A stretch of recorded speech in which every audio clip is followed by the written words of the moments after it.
Hoxe imos a presentar a unidade 5, o coñecemento, unha unidade que está composta basicamente por dúas partes.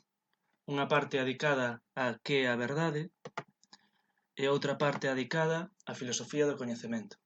Na parte adicada a que é a verdade veremos a parte dos criterios de verdade e a parte das actitudes filosóficas ante a verdade, mentres que na parte dedicada á filosofía do coñecemento recorreremos a historia da filosofía dende a época antiga ata a época contemporánea. Dentro do apartado adicado á verdade, e comenzando xa cos criterios de verdade, o primeiro é que cando nos preguntamos se podemos coñecer a realidade, a primeira distinción que facemos é aquela entre que é verdade e que non o é dicir, entre o verdadeiro e o falso. E neste sentido, a pregunta acerca da verdade é cal é o criterio válido á hora de facer esta diferenciación, á hora de distinguir como é realmente a realidade de como non o é. A este respecto hai que recordar que a verdade ven do termo grego aletheia, que significa desvelamento, levar á luz algo. Neste sentido, a cuestión, como decimos, é cal é o criterio válido á hora de fixar que é a verdade. Antigamente apelábase á autoridade, tamén á tradición, mais ningún destes criterios é considerado válido hoxe en día e búscase apelar a criterios máis racionais. O primeiro criterio de verdade que imos a ver é o criterio de verdade como correspondencia. Este criterio vincúlase a Aristóteles, un dos filósofos principais da filosofía antiga, mais tamén a Santo Tomé de Aquino, un filósofo principal da filosofía medieval. En canto a Aristóteles, el vai a dicir literalmente que dicir do que é que non é ou do que non é falso, mentres que dicir do que é e do que non é verdadeiro. Esta frase complexa basicamente significa que a verdade é dicir do que é o que é, mentras que a falsidade é dicir do que é o que non é, ou a inversa. E a cuestión é que neste sentido a verdade é unha correspondencia entre o que digo máis como é a realidade. Se hai a correspondencia, entonces hai verdade, e se non hai a correspondencia, entonces non a hai. Este mesmo criterio vai non explicar dunha forma máis clara Santo Tomé de Aquino cando diga que o criterio de verdade como correspondencia sostén que unha afirmación é verdadeira cando o que di se corresponde coa verdade. Neste sentido, para estes filósofos a verdade é a adecuación, a correspondencia entre o entendemento, entre o que eu penso, entre o que eu digo e como son as cousas, como é verdadeiramente a realidade. Unha vez visto este criterio, pasamos ao segundo dos criterios dos que vamos a falar, que é o criterio de verdade como evidencia. Este criterio corresponde a Descartes, que, como sabedes, é un filósofo fundamental da época moderna, o pai da filosofía moderna e o fundador do racionalismo, un movemento que vai a situar a razón como fonte principal do coñecemento e que vai aplicar a coñecida dúbida metódica ata chegar a esa primeira verdade que vai ser para el algo indubitable. Neste sentido, como xa víamos no tema anterior, a súa concepción da verdade é que algo para ser verdade se me ten que presentar a miña mente como clara e distintamente, como algo do que non me cabe dubidar, como algo evidente. Sobre isto, tedes un texto no que podedes afondar sobre esta concepción de Descartes, na que sinala que para estar certo de algo temos que ter unha percepción clara e distinta dese algo. Se non é algo que se me presenta a miña mente como unha intuición, como algo claro e distinto do que non me cabe dubidar, entonces pois non é algo verdadeiro. Algo importante deste criterio é que quen fixa a verdade son eu mesmo, é unha cuestión individual. Posteriormente, o terceiro criterio do que vamos a falar é a verdade como coherencia. Este criterio de verdade é o que defendía o filósofo alemán Hegel, un filósofo pertencente á época contemporánea e que desenvolveu a súa actividade sobre todo no século XIX. A cuestión é que para este filósofo, que ten unha teoría moi complexa acerca da realidade e do seu desenvolvemento, pois vai explicar que algo é verdade cando basicamente non contradí o conxunto do sistema, cando non contradí coas outras verdades que xa temos afirmado. Este tipo de verdade, basicamente como non contradición, como algo que encaixa dentro do conxunto xa sinalado de verdades, é o mesmo concepto de verdade que podemos atopar nas matemáticas, como podedes ver, neste exemplo no que se fala do número 17 se é número primo. É que basicamente pois hai que ver que é un número primo e ver se o número 17 basicamente non se contradí coas afirmacións que facemos. É como o número 17 cadra coas dúas regras das que se fala, de que só sexa divisibles por o número 1 e por si mesmos, entonces podemos afirmar que o número 17 é número primo. Pero basicamente o importante é que o podemos afirmar porque non contradí o conxunto de verdades que xa tiñamos prefixadas acerca de que era un número primo dentro do que entendíamos nese sistema matemático. Pois o mesmo acontece para Hegel levado, digamos, aos outros campos. Despois temos a verdade pragmática. Esta verdade vincúlase a William James e así como a todos os filósofos pragmatistas. Estamos falando tamén de filósofos contemporáneos, neste caso do século XX, e que basicamente van a vincular a verdade coa utilidade. Hai que recordar que os pragmatistas en xeral van a estar en contra desa filosofía continental, desa filosofía ao estilo de Hegel, que é máis escura, máis difícil de entender, e digamos que é menos clara, e que parece máis apartada, digamos, dos feitos prácticos, das consecuencias no mundo de feitos prácticos. E digamos que William James e estes filósofos o que din é que, en vez de falar do sexo dos anxos, de asuntos que estean moito máis alá da nosa comprensión e da nosa realidade práctica diaria, pois o que di é que algo para ser verdade, digamos que ten que ter unha influencia, uns efectos no mundo, e digamos que ten que afectar a acción, ten que afectar a como é a realidade. Se non ten efectos, se unha afirmación non é útil, non é proveitosa, non é eficaz, entón, pois non é unha afirmación verdadeira.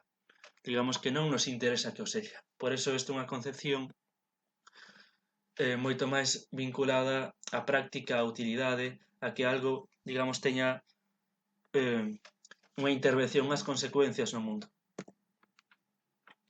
Unha vez visto isto, pasamos ao seguinte criterio de verdade, a verdade como consenso. Este é un criterio que sobre todo se vincula a filósofos como Karl Otto Appel e Jürgen Habermas, filósofos alemáns, que no caso do segundo pois aínda está vivo, digamos que desenvolven a súa teoría sobre todo no século XX, pero digamos que chega hasta o XXI, en a que basicamente se apela ao diálogo, ao consenso, a digamos a chegar a acordos sobre aquilo que consideramos verdade. Neste sentido, a verdade vai ser o produto dun acordo obtido tras un proceso de diálogo no que todos os que están interesados teñan voz e poidan participar sin ningún tipo de coacción. Isto é o que eles deban chamar unha comunidade ideal de diálogo. E a cuestión é que eles mesmos van poñer, por exemplo, como funcionan as verdades científicas na actualidade, que basicamente é que algo para ser tido por verdade ten que pasar, digamos que polo acordo da comunidade científica. Se un vai polo seu lado e di isto é así, pero os demais non o creen e non aceptan esa concepción ou ese experimento, pois non é considerado unha verdade da comunidade científica. Por eso, a importancia do diálogo, o consenso xa se amosa neste tipo de situacións. A respecto desto podedes ver un texto de Adela Cortina na que expresa esta teoría da verdade como consenso. Como podedes ver, esta concepción noseolóxica, epistemolóxica, da concepción da verdade, do coñecemento, pois vaise vincular tamén, neste caso, a ética, porque, digamos, este procedimento moito máis comunitario, moito máis colectivo, digamos que se vincula máis unha concepción máis moral de como se debe de chegar á verdade. Non, digamos, individualmente, non como facía Descartes, de que el por si mesmo xa podía, a través da súa mente, chegar a esa verdade, senón que a verdade é algo que, para chegar a ela, pois hai que pasar por este consenso racional, por este falar entre todos, polo menos que potencialmente se poida levar a cabo e buscar sempre eses acordos.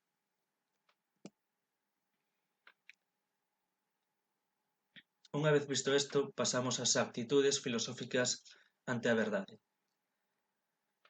Para comezar, hai dúas grandes actitudes filosóficas ante a verdade, que son as máis coñecidas e as que tuveron máis peso na historia, e que son o dogmatismo e o escepticismo. O dogmatismo cre que é posible coñecer a verdade con total seguridade, e neste sentido cree en verdades universais e absolutas. Algún dos filósofos máis coñecidos que defenden esta postura son os filósofos racionalistas, como é o caso de Descartes, Leibniz, Wolff, entre outros. Para eles é posible coñecer a verdade con total seguridade, como recordaredes cando vimos o concepto de verdade como evidencia de Descartes. Estes filósofos son contrapostos por outra postura radicalmente contraria ao dogmatismo, que é o escepticismo. O escepticismo vai contra todo dogma, contra toda a verdade da que non se pode dubidar. Neste sentido, os escépticos negan a posibilidade de coñecer a verdade.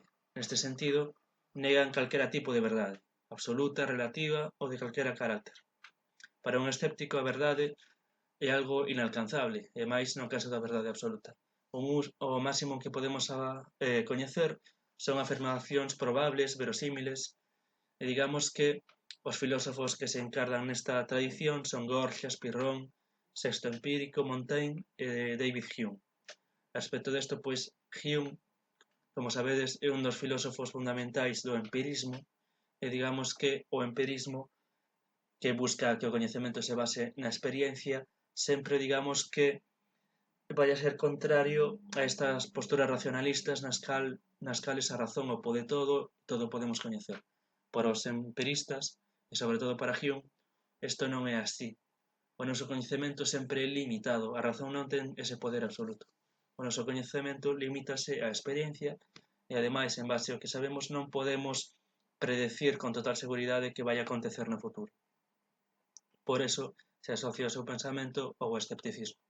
Unha tradición que ven xa desde a filosofía antiga, como decíamos, con Gorgias, Pirrón de Elis e Sexto Empírico, que foi continuada na época do Renacemento con Montaigne, e que, digamos, se desenvolveu con Hume na época moderna.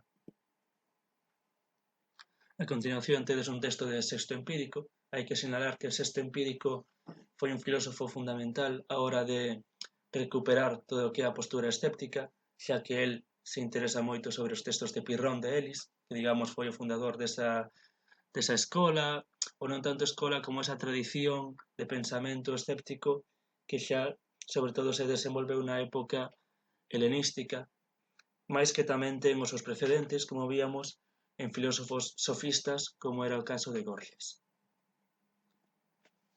Tamén nese texto vedes a vinculación que hai entre o escepticismo coas outras escolas da época helenística, xa que todas van a buscar basicamente a felicidade, como as persoas poden estar tranquilas, ser felices, e a cuestión é que contra os estoicos ou epicúreos que daban, ou neoaristotélicos ou neoplatónicos que daban un camiño acerca de como chegar ao coñecemento, etc., pois o plantexamento dos escépticos é que o coñecemento non se pode conseguir, non podemos chegar a esa sabiduría en tanto saber todo, senón que a verdadeira sabiduría, o verdadeiro camiño do sabio é, digamos, o recoñecer que non o podemos saber. E digamos que este recoñecemento realmente nos tranquiliza, xa que perdemos todo ese temor, todo ese, digamos, de ai non consigo saber, ai non sei cal é a verdade, etc. Así que a verdadeira tranquilidade pasa polo recoñecemento da ignorancia. E basicamente pola epogé, pola suspensión do xuízo, por non querer sábelo todo. Vistas estas posturas, pasamos a outras dúas, que son o relativismo e o subjetivismo. Como veredes, estas dúas posturas están moi ligadas, pero distínguense. Ambos son unha especie de relativismo, en canto que o relativismo vai dicir que a verdade é relativa a factores externos como é a cultura, como é, digamos, a historia dunha sociedade, mentras que o subjetivismo vai dicer que a verdade é relativa a factores internos como é ao propio individuo, como é a súa mente, a súa visión sobre como son os feitos. Por eso, digamos que ambos son concepcións na que a verdade é relativa a algo, pero mentras que o relativismo, a verdade é relativa a factores externos, o subjetivismo, a verdade é relativa a factores internos. A verdade é algo individual, mentras que no relativismo a verdade é algo máis colectivo, pertencente a cada comunidade. E a cuestión é que isto ten moito que ver cos seus defensores, que foron os sofistas. Protágoras, nese sentido, é tomado para algúns como un exemplo de relativismo e para outros como un exemplo de subjetivismo. Como é posible isto? Pois porque de Protágoras non nos chegaron, digamos, textos moi largos. Temos algunhas frases, e esas frases, tal como foron interpretadas, pois deron en lecturas máis subjetivistas e en outras lecturas máis subjetivistas. Isto ten que ver con que Protágoras ten unha célebre frase que é recollida por Platón na súa obra Protágoras, que a que di que o home é a medida de todas as cousas. As que son en tanto que son e das que non son en tanto que non son. E digamos que, dependendo de como interpretemos o home, se o interpretamos como colectivo, como conxunto de seres humanos, ou se o interpretamos como un único individuo, que cada individuo, digamos, é a medida de todas as cousas, pois lévanos a esas dúas lecturas. A lectura relativista, se tomamos o ser humano, digamos que en conxunto, e a lectura subjetivista, se tomamos o ser humano como individuo. Neste sentido, pois o importante é ver esa diferencia en canto a que para ambos a verdade é algo relativo, e neste sentido ambos se opoñen tanto ao dogmatismo que defendía unha concepción de verdade absoluta, como ao escepticismo que negaba a posibilidade de verdade. Por outra parte, tedes un texto de Protágoras, que é o texto basicamente recollido por Platón nunha especie de conversa con Sócrates, na que se amosa esta postura de Protágoras que, como decimos, pois tuvo estas dúas interpretacións. A concepción relativista, a verdade como relativa á comunidade, que ademais isto ten moito que ver con que os sofistas, digamos que eran estranxeiros en Atenas e que iban de unha comunidade a outra. E vían como nunha comunidade pois estaba permitido, digamos, facer uns ritos, noutra outros, como, digamos, os ritos funerarios eran distintos, nuns lugares queimábanse os corpos, noutros enterrábanse, noutros botábanse ao mar, e demais, e basicamente, pois isto fai que eles se dean de conta de que as tradicións, o que en cada sitio tomamos por normal, por verdade, pois pode variar. E por eso de aí saeu ese relativismo, que é levado máis ao extremo, se pensamos que a verdade é relativa ao individuo, pois chegaríamos, como decimos, ao subjetivismo.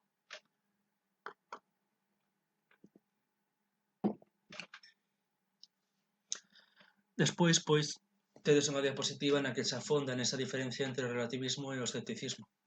Non é o mismo decir que a verdade é relativa a negar a posibilidade da verdade. Son cuestións distintas, ambas se opoñen ao dogmatismo, mais para os relativistas sí que podemos facer afirmacións de como pensamos que son as cousas, aínda sabendo que esas afirmacións pois sempre van ser relativas, non teñen un valor absoluto, dependen de en que comunidade estás, de cal é o contexto, de cal é a súa historia e demais, pero sí que se poden facer esas afirmacións, mentras que para un escéptico o ideal é suspender o xuizo, como vos decía, é dicir, non xulgar, non pensar isto é así ou isto é asá, porque calquera tipo de afirmación vai a ser equivocada e vai nos apartar desa tranquilidade do espírito que é o que buscan os escépticos. Por outro lado, temos un problema que ten o relativismo, que é o de que no campo moral falar de que calquera opinión pois vale o mesmo ou de que calquera opinión que non hai, digamos, valores absolutos, pois ten o problemático de que entonces que podemos facer cando noutra sociedade ou incluso na nosa mesma se incumplen os dereitos humanos, se pensamos que cada cultura, digamos que é, digamos, o marco desde o que se deben de interpretar eses valores ou eses feitos. Para un relativista coherente, que os povos discriminaran as mulleres ou que levaron a cabo determinadas accións pois non podería ser criticado en canto a que, digamos, eles teñen a súa verdade. Pode ser criticado, pero digamos que sempre desde esa concepción.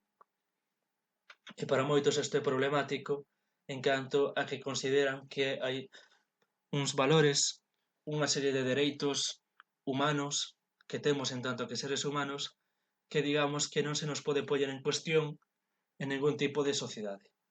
Esta é unha concepción universalista, aínda que hai diferentes formas de chegar a ela, pero digamos que basicamente é un exemplo de que o relativismo ten algunha serie de problemas en canto a que se levamos o relativismo ao extremo e sobre todo no campo moral, pois vemos que como podemos xulgar o que fan os outros. Como podemos xulgar que algo estea realmente mal si cada un o interpreta desde sí e desde a súa comunidade, etc. Despois temos outra postura que é o perspectivismo. O perspectivismo é, digamos que, unha especie de relativismo objetivo no sentido de que tamén di que a verdade é relativa a algo, pero neste caso é relativa á perspectiva. Ademais, esta concepción dada polo filósofo Ortega y Gasset no século XX intenta distanciarse a sí mesma tanto do relativismo como do subjetivismo. Porque, como estamos vendo, teñen problemas en canto a que non podemos chegar a un acordo sobre que é a verdade, xa que é algo subjetivo e algo relativo neste sentido. Para os perspectivistas, digamos que o que eles van a decir é que a verdade depende da perspectiva e que a perspectiva, como miramos a realidade, desde onde a miramos, forma parte da propia realidade. E o que van a decir é que non hai unha verdade, digamos, universal no sentido de que inclúa a visión de todos os feitos desde todos os puntos de vista. Eso non é posible. Así que eles o que van a decir é que cada verdade desde unha perspectiva é tan objetiva como as demais. E ademais van a decir que digamos que esta verdade é objetiva no sentido de que se outro se pon na miña posición e mira desde a miña perspectiva, vai haber o mismo. Non é como que cada individuo, o peso estea no individuo a hora de fijar a verdade, sino que o peso de fijar a verdade está na perspectiva. Isto, digamos, como vos digo, é un intento de superar os problemas, as eivas que se lle atopaba ao relativismo e ao subjetivismo. Aínda que tamén unha postura radicalmente contraria ao dogmatismo, é unha postura que vai a pensar e vai a poñer o punto tamén na importancia de falar, de compartir perspectivas, de compartir miradas, e isto vai a vincular un pouco a seguinte e última postura. Antes dela tedes, pois, un texto de Ortega y Gasset no que se expresa esta concepción da verdade como perspectiva, na cal, digamos, a perspectiva é unha componente fundamental da realidade. E despois xa temos, como decía, a última das actitudes, que digamos é un pouco diferente. Esta é a actitude, digamos, vinculada á filosofía hermenéutica, que se vincula sobre todo ao autor Gadamer, tamén pertencente ao século XX, polo tanto a filosofía contemporánea, e digamos que a hermenéutica é unha corrente da filosofía centrada na interpretación dos textos, que ven a sinalar que cando lemos un texto e intentamos interpretalo sempre facemos desde unha serie de prexuizos. E a cuestión é que hai que ser conscientes deles. Non hai unha forma neutra de achegarse aos textos e isto podese levar ao campo da realidade. Non hai unha forma neutra de interpretar a realidade. Sempre estamos cargados cunha serie de prexuizos, unha serie de concepcións teóricas sobre como pensamos que van a ser as cousas e desde a que interpretamos. É dicir, temos un horizonte de interpretación e a cuestión é que isto non ten por que ser algo malo en sí. Hai prexuizos que sí que podemos considerar malos, o racismo, etc. Pero a cuestión é que a forma prexuizosa de xulgar todo o novo é algo do que temos que ser conscientes. E así entender, pois eso, que non hai posibilidade dunha verdade absoluta, senón que sempre é relativa e ten que ver no sentido ten que ver con como interpretamos os feitos desde o noso coñecemento previo e demais.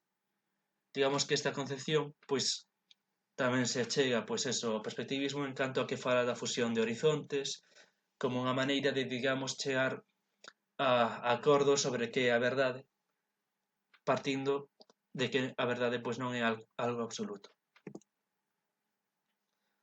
Unha vez visto isto, xa pasamos á segunda parte da filosofía do coñecemento, na cal abordamos as teorías do coñecemento desde a antiga Grecia hasta a filosofía contemporánea. Para comezar, hai que sinalar que dende a antigüidade se vai a presentar a cuestión de que é a realidade e de como podemos chegar a coñecela. E a cuestión é de cando queremos coñecer algún tema, sempre nos podemos pensar con que falamos para saber dese tema. Alguén que, digamos, se encargue diso, por exemplo, se queremos saber se unha seta, un cogomelo, é comestible ou non, a quen lle pedimos opinión? A quen lle pedimos que nos dé o seu saber? A quen lle pedimos que nos diga que deberíamos facer? Todas as opinións, todas as crenzas teñen o mesmo valor neste caso? Ou o de alguén que se estea encargando disto, que basicamente se adique, digamos, a coller setas e a facer pratos e demais, ten máis valor que o resto. Pois isto é o que nos vai facer aos filósofos distinguir entre o saber e a opinión. O saber, coñecer como é verdadeiramente a realidade, non vai ser mera opinión. A opinión é sempre algo máis persoal e algo con menos base. O saber trata de ser como unha opinión máis razoada e que, digamos, vaya máis alá diso hasta chegar a coñecer verdadeiramente a realidade. E a cuestión é que sobre este tipo de cuestións, as preguntas acerca do coñecemento, é do que se vai ocupar a rama da filosofía coñecida como gnoseoloxía, tamén coñecida como filosofía do coñecemento. E vamos empezar, polo tanto, ca gnoseoloxía de Platón, ca súa teoría do coñecemento. Neste sentido, para comezar, pois el vai a comezar facendo tamén esta mesma distinción entre a opinión, doxa en grego, e o saber verdadeiro, chamado episteme. E a cuestión aquí esta diferencia entre a doxa e a episteme, el vai expresar a través de toda a súa teoría das ideas, vai expresar a través de diferentes mitos, alegorías e demais símiles, como foi o caso do mito da caverna, porque se recordaredes do tema anterior, pois vai a vincular o coñecemento que temos dentro da caverna, entre as sombras e demais, pois coa opinión, coa doxa, a cal se vincula ese coñecemento sensible, mentres que por outro lado o exterior da caverna o vai vincular coa episteme, co saber verdadeiro, co coñecemento verdadeiro da realidade, como recordaredes. Por eso tamén se identifica co coñecemento máis inteligible. Se outro é o sensible, este máis inteligible. Neste sentido, como vedes, pois a concepción de Platón ten esta base ontolóxica da diferenciación entre os dous mundos e demais. Outro aspecto importante é que Platón vai introducir máis símiles e mitos para facer, digamos, estas explicacións. Entre eles, ten o símil ou alegoría da liña, na que nos di que imaginemos que alguén pois fai unha liña e separa pois dúas partes, unha parte vai ser ese coñecemento sensible chamado doxa ou opinión, e por outro lado vai estar ese coñecemento inteligible chamado saber verdadeiro episteme. E a cuestión é que se por un lado temos a doxa e a episteme, pois el despois vai nos decir que imaginemos pois como outra liña que corta perpendicularmente estes dous campos, creando así 4 segmentos. Neste sentido, a doxa ou opinión vai se dividir en dúas partes e o saber verdadeiro ou episteme en outras dúas. E vainas escalonar. Neste sentido, a opinión ou doxa vai estar abaixo e o saber verdadeiro ou episteme vai estar arriba. E a cuestión é que a doxa ou opinión se vai dividir en dúas partes, que van ser a imaginación ou eicasia e a crenza ou pistis, e por outro lado, a episteme, o saber verdadeiro, vai se dividir en dous, que vai ser a dianoia, o pensamento, que basicamente van a ser as matemáticas, e por último, imos ter a noesis, ou coñecemento, que basicamente vai ser a dialéctica, o coñecemento das ideas. Neste sentido, temos estes 4 pasos, que son imaginación, crenza, matemáticas e dialéctica. Este sería basicamente o camiño do coñecemento desde o paso máis baixo, dentro da opinión que é a imaginación, hasta o paso máis elevado, que é esa dialéctica, ese coñecemento das ideas dentro do que é xa o saber verdadeiro. Hai que sinalar neste sentido que para Platón a imaginación é a forma de coñecemento máis inferior, menos elevada, e pola contra vemos que as matemáticas teñen un papel bastante elevado. Digamos que antes de chegar ao coñecemento das ideas, Platón vai a dicir que hai que pasar polas matemáticas. Isto, para Platón, era algo moi importante, incluso se di que el, na entrada da academia, tiña esta célebre frase de que non entre aquí ninguén que non saiba xeometría, porque digamos que o coñecemento matemático é un coñecemento xa máis abstracto, que vai máis alá do mesmo do mero coñecemento dos sentidos e que nos vai, digamos que, preparando para o coñecemento das ideas, que son, como recordaredes, esas esencias das cousas, esas, digamos, esencias universais, únicas, eternas, inmutables, das cales as cousas que nos coñecemos, como é a variedade de seres humanos, só son un reflexo, que é sempre máis degradado, que é cambiante, que é múltiplo e demais.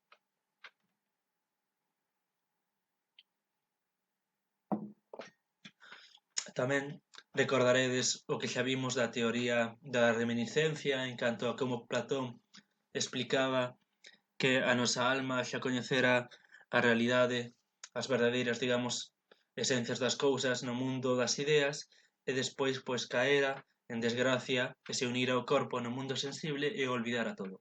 E que para el o coñecemento pasaba por recordar, porque a nosa alma xa o coñecía.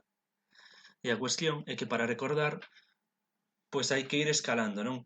Hai que pasar deste coñecemento sensible, desa opinión, que supón a imaginación por un lado e a crenza por outro, a, digamos xa, ese coñecemento, ese saber, ese episteme, que comeza coas matemáticas, porque xa é un coñecemento máis elevado, máis abstracto, e despois xa a dialéctica. A dialéctica, digamos que ten que ver co diálogo, con dar razóns, pois é o que xa nos eleva hasta o coñecemento verdadeiro da realidade, que é a forma máis elevada, polo tanto, do coñecemento.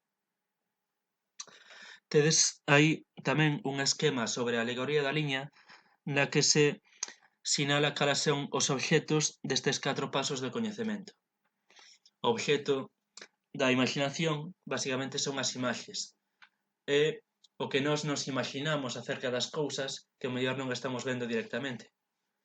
Despois están a crenza, que ten como obxeto os obxetos sensibles, as animais, as plantas, as cousas fabricadas.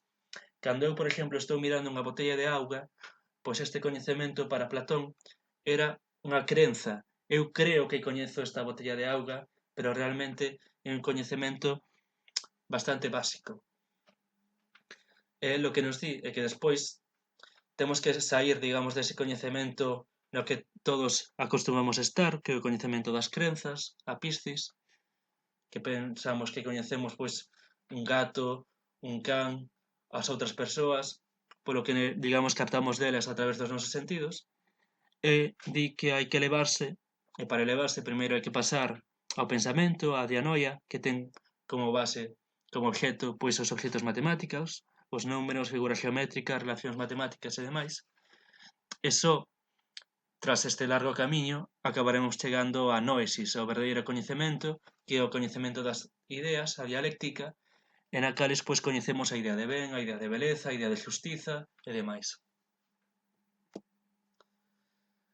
Dito isto, pois tamén hai que sinalar que Platón pois vai entrar a sinalar esta definición de que é o saber. O saber, como podedes ver no texto seguinte, vai a sinalar que non é mera opinión, nin é mera opinión de algo, senón que ten que ser unha opinión acompañada dunha explicación e que a diferencia de outros coñecementos. Así é como Platón pois vai a expresar a súa concepción e vai a decir que o saber verdadeiro caracterízase por unha opinión verdadeira que ademais somos capaces de xustificar adecuadamente. É dicir, non é calquera opinión, é algo moito máis elevado. Dito isto, pasamos xa a Aristóteles. A filosofía do coñecemento de Aristóteles ten moito que ver ca súa ontoloxía, ca súa teoría acerca da realidade. Recordaredes que, mentres que para Platón había dous mundos, había dúas realidades, para Aristóteles só hai un mundo. O mundo que é o que está composto dos seres ou individuos particulares. E a cuestión é que neste sentido o coñecemento pois tampouco vai pasar por esa teoría das ideas ou por esa teoría da reminiscencia, senón que vai pasar por un coñecemento que vai comezar polo coñecemento que temos a través dos nosos sentidos deses seres individuais. Mais Aristóteles comparte con Platón que este coñecemento sensible, este coñecemento que nos dan os nosos sentidos, sempre é algo limitado e imperfecto. Eu coñezo un can, coñezo un gato, coñezo unha galiña e teño un certo coñecemento sobre o que é ser un gato, ser unha galiña e tal, pero é moi limitado. Para chegar a un verdadeiro coñecemento, teño que, digamos, pasar todo un proceso que é o que Aristóteles vai denominar o proceso da abstracción, en o cal vai ter un papel importante a memoria e a imaginación en canto a poder comparar, digamos, os diferentes individuos que fomos vendo ao largo do tempo. Si vin, pois, unha dúcia de gatos ao largo do tempo, máis grandes, máis pequenos, dunha cor doutra, pois digamos que co tempo podo facer todo un proceso de abstracción a partir deses recordos que teño dos diferentes gatos para chegar á idea de gatidade. E isto, pois, podes aplicar a todo. E a cuestión é que este coñecemento universal sobre que é ser un gato ou este coñecemento universal sobre que é ser unha planta, sobre que é ser unha flor, sobre que é a xustiza, sobre que é a valentía ou calquer outro, é sempre un coñecemento que eu saco do individual, que está realmente no individual, porque as esencias, como recordaredes, xa están nos propios individuos. E son eu, a través dun proceso de abstracción, a través de poñer o entendemento a funcionar, sacar, digamos, eses conceptos a partir de, digamos, ir traballando sobre ese coñecemento que me deron os meus sentidos, pois como chegamos a ese coñecemento universal das cousas. A respecto desto, pois, recordades que tedes unha imaxe na que se ve este proceso de coñecemento, como se me presenta un obxecto, a través dos meus sentidos capto as súas cualidades tanto a través da cor, do sabor, da súa dureza, perfume e demais, e despois, a través do meu entendemento, pois abstraio esa forma máis universal desa cousa, e digamos que esa esencia do obxecto é a que recollo nos conceptos, no concepto gato, no concepto flor, no concepto planta, ou no concepto que sea, e así é como despois, aplicando de novo eses conceptos ás cousas, pois podo saber cousas delas. Neste sentido, para Aristóteles o coñecemento é posible grazas a un proceso de abstracción que extrae a esencia común aos individuos prescindindo das túas características particulares. Unha vez dito isto, pois pasamos ao coñecemento nas épocas posteriores. Primeiro hai que decir que durante a época medieval tanto o pensamento de Platón como o de Aristóteles pois van a ter unha gran influencia. Vai haber filósofos medievais, filósofos cristiás que se van vir influenciados por eles.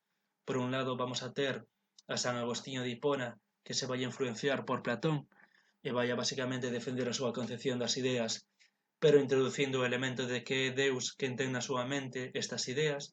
Digamos que esas ideas que antes estaban nun mundo aparte, agora pasarían a ser, digamos que parte do intelecto de Deus. E por outro lado temos a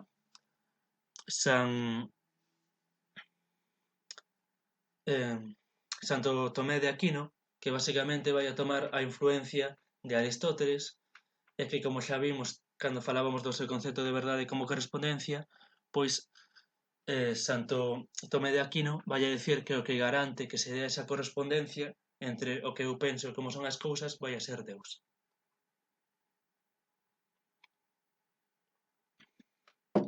Tamén hai que sinalar que nesta época medieval o modelo do coñecemento vai a ser sobre todo da escolástica, o de basicamente pois ir apelando aos textos sagrados e a súa autoridade á hora de fixar cal é a verdade sobre calquera tema, sobre se o mundo xira, sobre se a Terra, digamos, é o centro do planeta ou do universo ou calquera cousa, pois o que tomamos como referencia pois son os textos sagrados ou as grandes autoridades, como podía ser incluso o propio Aristóteles para algúns campos ou para outro, pois todos estes pensadores cristiás. E a cuestión é que toda esta concepción vai entrar en crise porque, digamos, os experimentos que se levan a cabo a través, sobre todo, do estudo do universo, o estudo dos ceos, pois van a empezar a poñer en cuestión todo este coñecemento que tíamos o que nos daba, digamos, a escolástica. E unha vez posto en cuestión, pois é cando se vai a desenvolver toda a ciencia moderna e cando se vai a desenvolver tamén a filosofía moderna, que basicamente vai a ter que buscar un novo método de coñecemento. Este, como sabedes, é unha cuestión fundamental para Descartes, e tamén o será para Hume e para outros filósofos, que é o de como realmente podemos coñecer a realidade unha vez que pois entrou en crise este tipo de coñecemento. Neste sentido, as grandes correntes da gnoseoloxía moderna pois van a ser a racionalista, a empirista, e posteriormente teremos como intento de síntese destas dúas a kantiana. A racionalista, como decimos, vaise caracterizar por sinalar que a razón é a fonte do coñecemento, mentres que para os empiristas a fonte do coñecemento vai a ser a experiencia. Pero estas dúas tradicións van a compartir algo, que é pensar que o noso coñecemento basicamente ten que ver coas nosas ideas entendidas como contidos mentais acerca de como é a realidade. As nosas ideas agora pasan a ser as representacións mentais da realidade. Digamos que, cando agora falamos de idea na época moderna, xa non é o mismo que cando falábamos de idea na época antiga. E a cuestión é que as diferenzas entre os racionalistas e os empiristas que orden ao tratar de aclarar como temos esas ideas. Esas ideas de onde veñen.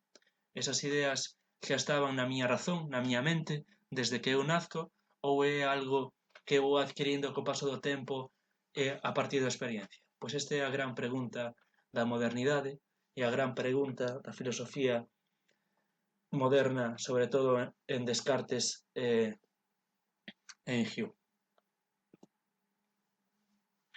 Como decíamos, no racionalismo, pois a cuestión é que se cree que o punto de partida do coñecemento é a razón, e aquí pois temos toda esta serie de filósofos a partir de Descartes, sobre todo Descartes, Leibniz e Spinoza, e todos eles pensan que os nosos sentidos nos enganan e que para conseguir un coñecemento fiable ten que ser a través da razón. E este pensamento vincúlase á idea de que temos unha serie de ideas innatas na nosa mente e que isto no caso de Descartes se expresaba en canto a que a idea do eu, a idea do suxeito, digamos que as ideas vanse vincular a esas tres sustancias das que el falaba. A alma, o mundo e Deus, pois digamos que temos as ideas xa de forma innata de todo este tipo de entidades, sustancias na nosa mente. A idea de Deus xa teño de forma innata desde que nazco, é simplemente unha cuestión de reflexionar sobre como é a realidade e podemos chegar a ela de unha forma intuitiva, presentarnos como clara e distintamente. Por outro lado, pois o mismo para a idea do mundo ou a idea do eu como cousa pensante, que era a res cogitans, e como recordaredes ten un peso fundamental na filosofía de Descartes. Hai que sinalar que toda esta concepción, que basicamente di que a experiencia non é necesaria para o coñecemento e que nos chega, digamos, con ese coñecemento innato, pois vais inspirar moito nas matemáticas. As matemáticas son unha forma de coñecemento formal no cal, digamos, a partir duns axiomas ou primeiros principios dados por verdade, pois se construe todo o coñecemento e digamos que é algo similar ao que intentan facer os racionalistas. Por eso incluso o propio Descartes lle chama matesis universais, como unha matemática universal, o seu método que intentaba pois como agrupar a todas as ciencias e que o facía basicamente tomando como modelo, como decimos, as matemáticas. Por outro lado, temos o empirismo. Como recordades, o empirismo sobre todo sitúase nas Illas Británicas, en contraposición ao continente, no que se situaban sobre todo racionalistas, os seus máximos representantes son Locke e Hume, e, digamos que para os empiristas, a única fonte do coñecemento válida é a experiencia. É dicir, o noso coñecemento limítase ás ideas que nos formamos a partir das percepcións sensibles que chegan a nós a través dos sentidos, é dicir, a partir da experiencia. Por isto, Locke vai a falar de que a nosa mente é como unha tábula rasa, como un lugar, un folio en branco sobre o que hai que escribir, sobre o que hai que sellar como son as cousas. Non hai nada escrito na nosa mente, non hai nada innato. E a cuestión é que o empirismo vai inspirar na física e basicamente en todas esas ciencias naturais, esas ciencias máis experimentais, nas cales pois o coñecemento parte da experiencia. Digamos que a experiencia ten unha gran importancia en como temos ese coñecemento. Hai que decir que hai dúas formas de coñecemento que son a deducción e a inducción e que tamén estas se poden asociar estas dúas tradicións. A deducción ten que ver con partir de uns primeiros principios e leválos despois a todo, que é o que facían, digamos, o que se fai nas matemáticas e o exemplo que tomaban os racionalistas. E por outro lado está a inducción, que ten que ver co estudo de moitos casos particulares para extraer leis universais ou para extraer pois conclusións máis xerais sobre ese caso estudado.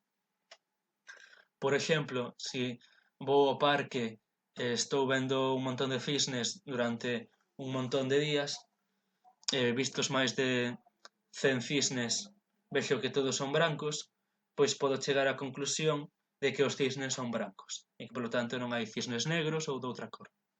Esta sería, digamos, unha inducción, porque a fixen a partir de comparar moitos casos particulares. E digamos que esta é a forma de coñecemento dos empiristas. Mais, eles sempre van dicir que estas induccións que facemos, a partir da nosa experiencia, pois sempre vai ser un coñecemento probabilístico e limitado, xa que realmente non podemos estar seguro de que o que afirmamos é a verdade porque non podemos observar todos os casos, non podemos observar a todos os cisnes, por exemplo, que existen no planeta. Así que o que eu afirmo sempre é algo limitado. Penso que é así a realidade, pero non podo sabelo 100%. Por eso, como recordaredes, o pensamento de Hume se vai a vincular sobre todo un certo escepticismo. Tedes a este respecto un texto de Locke no que fala da mente como un papel en branco e no que expresa esta idea de que non hai ideas innatas na nosa mente, sino que a nosa mente, basicamente, é como un papel en branco no que o que percibimos a través dos nosos sentidos pois vai escribindo aí. Nós temos un papel pasivo do coñecemento en contraposición ao racionalismo para o cal temos un papel activo. No racionalismo, a través da nosa razón coñecémolo todo e é suxeito o que coñece, mentras que para o empirismo hai un papel moito máis pasivo, no cal basicamente as nosas ideas vense relacionadas directamente co que percibimos a través dos nosos sentidos. E digamos a un mundo que ten un papel máis activo e non un máis pasivo a hora de como funciona o coñecemento. Unha vez visto isto, pasamos a Kant. Kant trata de superar tanto o pensamento de Descartes e o racionalismo como o pensamento de Hume e o empirismo. Kant, que é un filósofo do século XVIII, vinculado á Ilustración, a este proceso no que el vai a defender esta necesidade de atreverse a pensar e de coñecer por nós mesmos, pois vai a ser un filósofo que vai a sinalar que tanto a postura racionalista como empirista pois estaban equivocadas. Porque digamos que collen un elemento e o levan demasiado extremo. Digamos que nin a razón nin a experiencia por si soas explican como funciona o coñecemento, senón que ambas teñen a súa importancia. Como veremos, a experiencia vai poñer o contido do coñecemento e a razón vai poñer a forma do coñecemento. E digamos que a experiencia vai poñer os elementos a posteriori do coñecemento, mentres que a razón, digamos, entendida como as nosas facultades do coñecemento, son as que van poñer esas formas a priori do coñecemento. E a cuestión é que isto vai se vincular, no caso de Kant, a pregunta de que é posible como ciencia. E el vai a analizar as tres facultades do coñecemento que temos e vai a ir sinalando, digamos, cal é o papel de experiencia e da razón, da experiencia, digamos, e das nosas facultades do coñecemento en cada caso, e vai a sinalar en relación a elas cales saberes son posibles como ciencia. Para comezar, sinala que a nosa facultade do coñecemento máis básica, por a que empeza, digamos, o coñecemento, é a sensibilidade. A sensibilidade, basicamente, é a primeira facultade do coñecemento, a segunda vai a ser o entendemento e a última vai ser a razón. E a cuestión é que a sensibilidade é a facultade que nos permite captar impresións mediante os sentidos. Mais, vai a dicir Kant que este coñecemento que vamos a ter a partir da sensibilidade pois vai a ter un componente, digamos, formal, a priori, que, digamos, vai estructurar como temos estas impresións, e vai a ter outro componente de contidos a posteriori, que é o que virá da experiencia.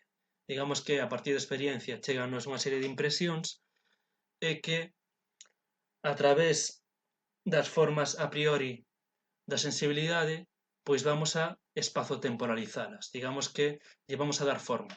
E a cuestión é que esta forma que van a recibir estas impresións xa desde a nosa sensibilidade pois son as formas a priori do espazo e o tempo. Porque a cuestión é que todo o que recibimos o facemos espazo temporalizado, en tanto a que nun lugar concreto e nun momento concreto. E digamos que neste sentido o espazo e o tempo son as formas a priori do coñecemento, en canto son as formas a priori da sensibilidade, en concreto. A cuestión é que isto Kant o vai a vincular que a pregunta de se as matemáticas son posible como ciencia, el vai responder que sí. E por qué? Pois porque o pensamento xeométrico se vai a sentar na forma a priori do coñecemento, en concreto da sensibilidade, que é o espazo, digamos que a xeometría se vincula ao espazo, mentres que a aritmética se vai a vincular á forma a priori da sensibilidade, que é o tempo. O tempo entendido como sucesión. Digamos que a aritmética se vai a centrar na sucesión. 1, 2, 3, 4. Digamos que é algo que se asenta na sucesión. E a cuestión é que como a matemática se asenta nas formas a priori da sensibilidade, que son o espacio e o tempo, entonces podemos ter un coñecemento universal e verdadeiramente científica dela. E por eso as matemáticas sí que van ser posibles como ciencia. Despois pasamos a segunda facultade do coñecemento, que é o entendemento. Neste caso, pois tamén vai haber uns elementos a priori e formais, e vai haber outros elementos a posteriori e que van ser, digamos, eses contidos.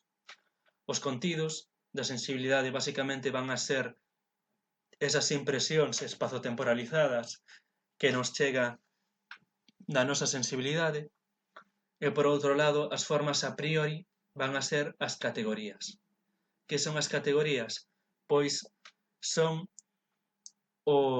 digamos, como o noso entendemento vai a categorizar esas diferentes sensacións que nos chegan, espaciotemporalizadas, e vai nos categorizar a través dunha serie de elementos como vai ser a cantidade, a cualidade, a sustancia, a medida, entre outros.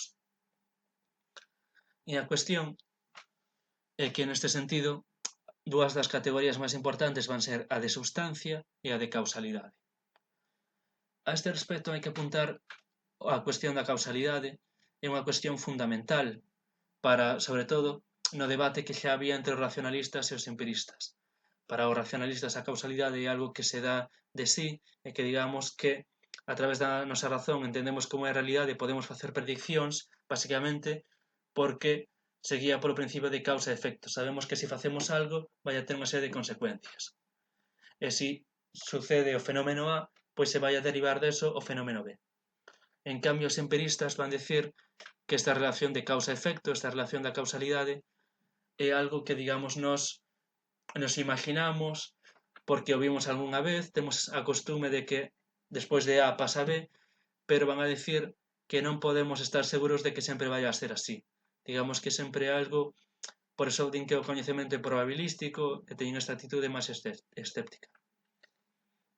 En cambio, Kant vai decir que o principio de causalidade pois é unha categoría, é unha forma a priori do noso entendemento e, polo tanto, ao poñerse como algo que é universal, necesario e absoluto como son esas formas a priori, porque sempre se dan, pois vai a decir que a ciencia vinculada sobre todo a causalidade que vai a ser a física, pois sí que vai a ser posible como ciencia. Basicamente porque se as matemáticas se asentan no espazo e o tempo como formas a priori da sensibilidade, pois a física aséntase nas categorías, sobre todo na de causalidade, como formas a priori do entendemento. E a cuestión é que de isto xa se derivan os conceptos. Digamos que o obxeto do coñecemento do entendemento van a ser os conceptos, e aquí xa imos chegar a última das facultades do coñecemento, que é a razón. Aquí Kant vai explicar que a razón pois vai intentar ir máis alá deses conceptos elaborados polo entendemento e vai intentalos agrupar nunha serie de ideas que, digamos, xa non van ter unha base na experiencia. Digamos que xa non vai ter ese contido, xa non vai ter esa parte da experiencia e por eso van a perder pé, por decirlo así. Estes van ser as ideas de Deus, de alma e do mundo, que se recordades son as tres sustancias das que nos falaba Descartes, e digamos que son as que ten por obxeto a metafísica.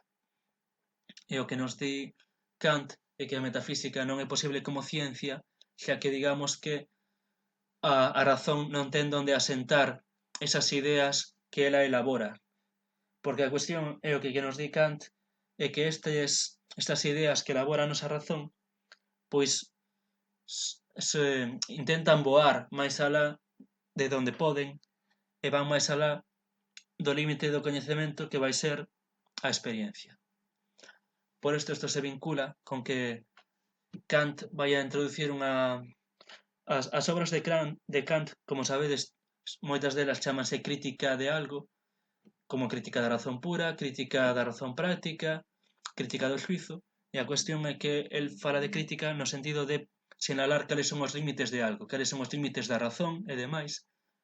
E a cuestión é que Kant con todo isto está establecendo, está fixando, está sinalando cales son eses límites. E basicamente eses límites, como decimos, van a ser o da experiencia.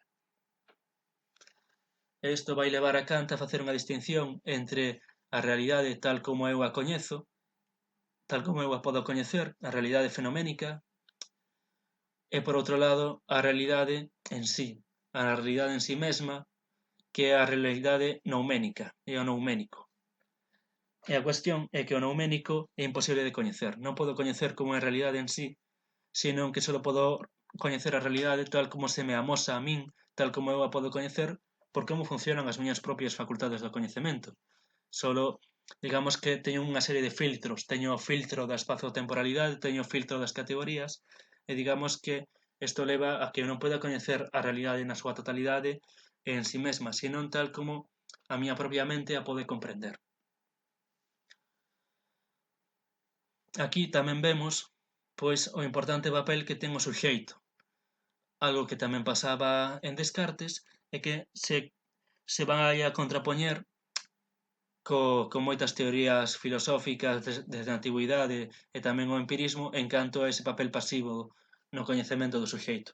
Para Kant, o suxeito, esas, digamos, facultades do coñecemento, pois teñen un peso fundamental en como coñecemos.